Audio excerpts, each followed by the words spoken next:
غور کرو فی الدنیا والآخرہ، تمہارا یہ غور دنیا کے بارے میں بھی ہونا چاہیے، آخرت کے بارے میں۔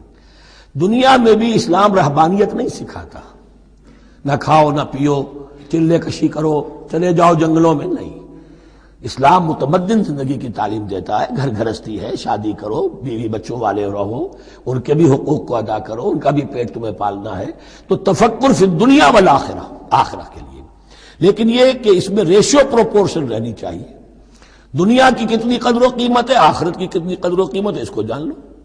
اسی کے حساب سے ایلوکیشن اگر نہیں ہے تو پھر یہ کہ سینس آف پروپورشن اگر غلط ہو گیا تو ظاہر بات ہے کہ پھر ہر چیز تل پٹ ہو جائے گی۔ ایک دوا کے نسخے میں کوئی چیز زائد تھی، کوئی کم تھی، آپ نے جو کم تھی اسے زیادہ کر دیا، جو زائد تھی کم کر دیا، تو اب ہو سکتا ہے کہ یہ نسخہ شفا نہ رہے، نسخہ ہلاکت بن جائے۔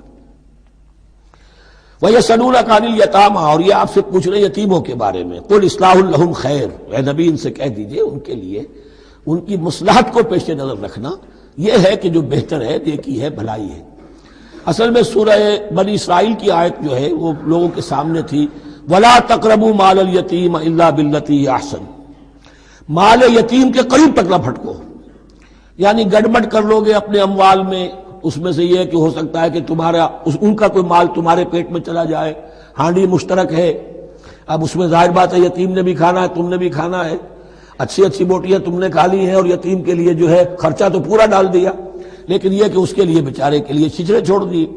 تو یہ چیز روکنے کے لیے کہا گیا تھا مکی صورتوں میں، وَلَا تَقْرَبُوا مَالَ الْيَتِيمِ إِلَّا بِالَّتِي أَحْسَنُ۔ اب صحابہ کے لیے تو یہ چیزیں ایسی تھیں کہ اشارہ ذرا سا ہو گیا اور انہوں نے اس پر عمل کیا، انہوں نے ہڈیاں علیحدہ کر دی تاکہ ان کا خرچہ بالکل علیحدہ رہے۔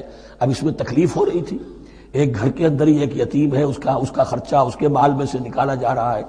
فرمایا کہ یہ مقصد نہیں تھا، مقصد یہ تھا کہ تم ان کے مال ہڑپ نہ کر جاؤ۔ قُلْ إِصْلَاحٌ لَهُمْ خَيْرٌ، قُلْ إِصْلَاحٌ لَهُمْ خَيْرٌ، ان کے لیے اصلاح کرنا بھلائی کا ہے۔ وَإِن تُخَالِطُوهُمْ فَإِخْوَانُكُمْ، اگر تم اپنے ساتھ ان کو ملائے رکھو تو وہ تمہارے بھائی ہیں۔ وَاللَّهُ يَعْلَمُ الْمُفْسِدَ مِنَ الْمُصْلِحِ، اللہ جانتا ہے مفسد کو بھی مصلح کو بھی، وہ جانتا ہے کہ یہ آدمی گڑبڑ کر رہا ہے، یہ ہڈیاں علیحدہ کر کے بھی گڑبڑ کر سکتا ہے، اور یہ وہ شخص ہے کہ جو ہڈیاں مشترک کر کے بھی حق پر رہ سکتا ہے۔ وَلَوْ شَاءَ اللَّهُ لَعَنَتَكُمْ، اگر اللہ چاہتا تو تمہیں سختی میں ڈالے ہی رکھتا، تم پر مشقت جو ہے یہ کیے رکھتا۔ ان اللہ عزیز الحکیم، یقیناً اللہ زبردست ہے، حکمت والا ہے۔ ایک طرف وہ سختی بھی کرتا ہے، زبردست ہے، لیکن وہ اس کے ہر حکم کے اندر حکمت بھی ہے، اور جہاں حکمت نرمی کی متقاضی ہوتی ہے وہاں وہ رعایت بھی دیتا ہے۔